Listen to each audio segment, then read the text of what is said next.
খানে মুরগি পাওয়া যায় না। প্রথম হচ্ছে বাবুয়া ও লোকটাকে ডেকে আনো, তোকে তরুণ না তপন, এইটুকু না ধুতি বলে কোথায় এসছে।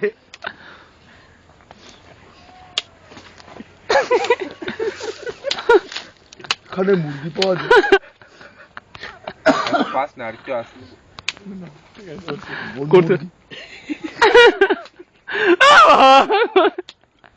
বাবু একটু জলটা দাও।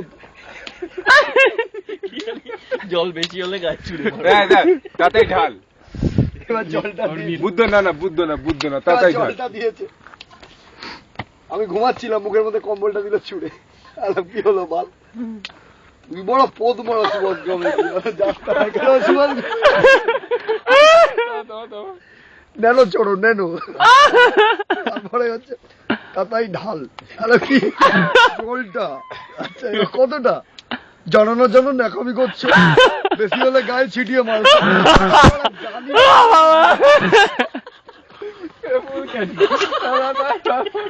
আমি ভয় ভয় একটু জল ঢেলে দিয়েছি। বলো হ ঠিক আছে। লোকটা কিন্তু এখন দাঁড়িয়ে আছে। আচ্ছা তুমি আমাদের সাথে একটু যেতে পারবে? তোমাকে আমি মুরগিটা দিয়ে পাঠিয়ে দেবো। ডাল ছেড়ে গেছে। না বাবু তো ছাড়বে না, এই সেই গেল। সাইকেল হবে। আচ্ছা ঠিক আছে তুমি যাও, আমি দেখছি।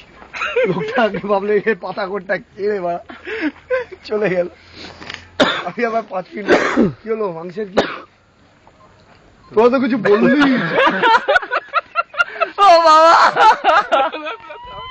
এই বাবুয়া ওকে একবার ডাকতো গিয়ে। আমার ডেকে এনেছে বাবু আমার ডেকে এনেছে। এবার আমি এরকম শুয়েছিলাম, এরকম ভাবে শুয়েছিলাম। আচ্ছা আরাম ঠিক আছে। আচ্ছা তুমি তরকা পাওয়া যায়? লোকটা গান্ডুর বাচ্চা তরকা বোঝে না, নীলাক্ষীরা তরকা বুঝিয়েই হবে। সবাই মিলে একটু আলোচনা করে দেখতে হবে।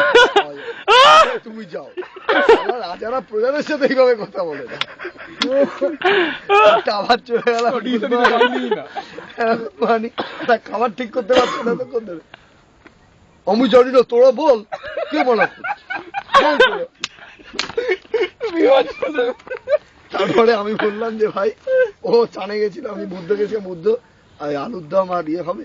বুদ্ধ বললো হ্যাঁ হোক ঠিক আছে। মাংসটা ওখান থেকে কিনে ওখানেই মানে। আর কিন্তু ওর কোনো এক্সপ্রেশন নেই। ওই কনভারসেশনটা যে ও অ্যাটেন্ড করছিল বা ওই মুখ্য ভূমিকায় ছিল ভুলে গেছে। গাঁজা খুঁটে ভরে চলেছে।